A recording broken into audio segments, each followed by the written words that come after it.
Most people are waiting for their life to change so they can feel gratitude, to feel abundance, to feel whole. You know, that's the old model of cause and effect, you know. So if you're living with emptiness, you're living with lack, you're living with pain, most people have been conditioned that something out there has to take away this emptiness or feeling inside of them. But if you believe that you're creating your life and you're living by lack, well, lack isn't going to create abundance, right? So then it makes sense then that you don't really actually create wealth, you generate wealth, you generate abundance. So the moment you start teaching your body emotionally what that future is going to feel like before it's made manifest, well, your body, as the unconscious mind, believes it's living in that future in the present moment. Now, it's a scientific fact that it's the environment that signals the gene. The end product from an experience in the environment is an emotion.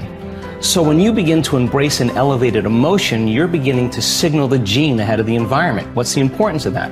Well, genes make proteins, and proteins are responsible for the structure and the function of your body. And the expression of proteins is the expression of life. So by you creating an elevated emotion and teaching your body what that future will feel like before it's made manifest, your body's starting to live in that future reality in the present moment. Now here's the key.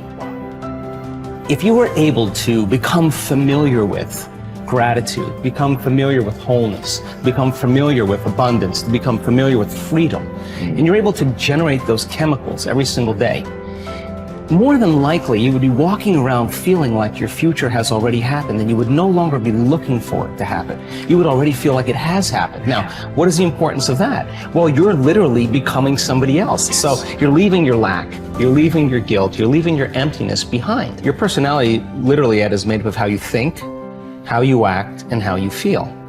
And how you think, how you act, and how you feel is your personality, and your personality is intimately connected to your personal reality, your life. So then if you want to change your life, your personal reality, you got to change your personality. And here we go again. You got to start becoming conscious of your unconscious thoughts. You got to start noticing how you act, how you speak. You got to pay attention to how you're feeling. Some people would live in guilt their whole entire life and don't even know it's guilt because at least it feels like them.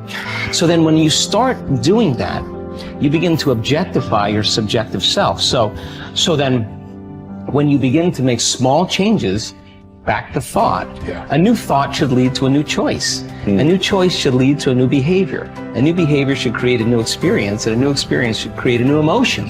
And that new emotion is teaching your body chemically to understand what your mind has intellectually understood. Now your body is embodying the truth. I believe in human possibility, human potential, and I think that one of our biggest limiting beliefs is the belief of how limited we really are. And so my interest is to give people the science to begin to understand how powerful they really are. And I think that science really is the language that does that really well. And the new sciences like quantum physics and neuroplasticity, neuroscience, neuroendocrinology, psychoneuroimmunology, the mind-body connection, epigenetics, all of those sciences point the finger at possibilities. So I want to create a language for people from a philosophical or theoretical standpoint for them to begin to understand what's possible. But then I want to be able to have those people begin to wire that information in their brain completely, because learning is making new connections, right, in the brain.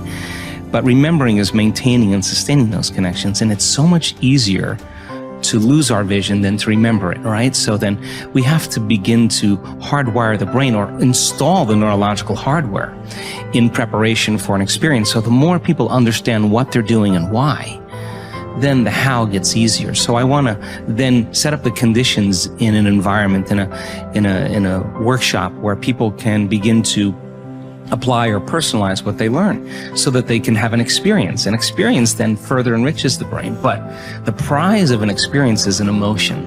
And once you start feeling unlimited, once you start feeling abundant, once you start feeling worthy, now you're teaching your body chemically to understand what your mind has intellectually understood. So knowledge is for the mind and experience is for the body, and people begin to embody the truth of that philosophy. Now, if they can repeat it over and over again, it'll become innate in them. It'll become natural, second nature, it'll become easy. They'll begin to master that philosophy. So I want people to begin to understand that thoughts are very powerful. Feelings drive our thoughts, and that they can begin to create a better life for themselves once they understand some of these principles. Your capability is constant, but how much of it you use depends upon the identity you have for yourself. For example, if you feel certain that you are an outgoing, outrageous person, you'll tap the resources of behavior that match your identity. Whether you see yourself as a wimp or a wild man, a winner or a wallflower, will instantly shape which capabilities you access.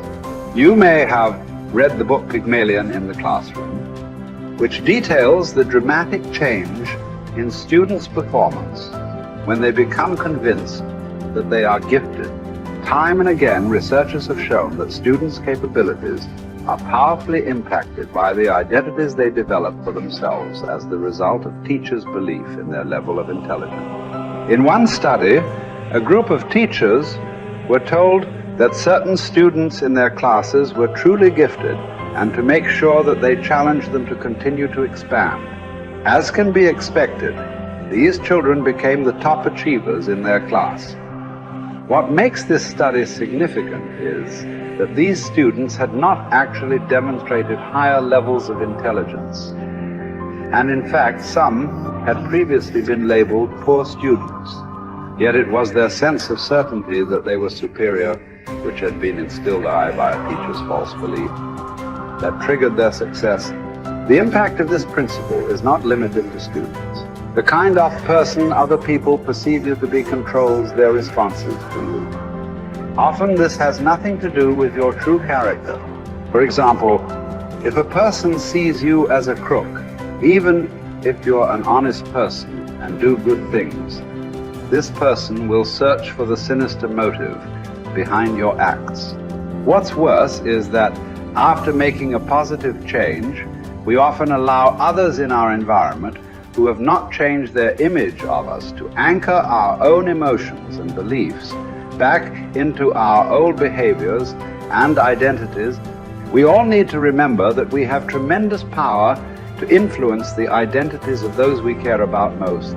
The best effect of fine persons is felt after we have left their presence. Ralph Waldo Emerson. We all will act consistently with our views of who we truly are, whether that view is accurate or not.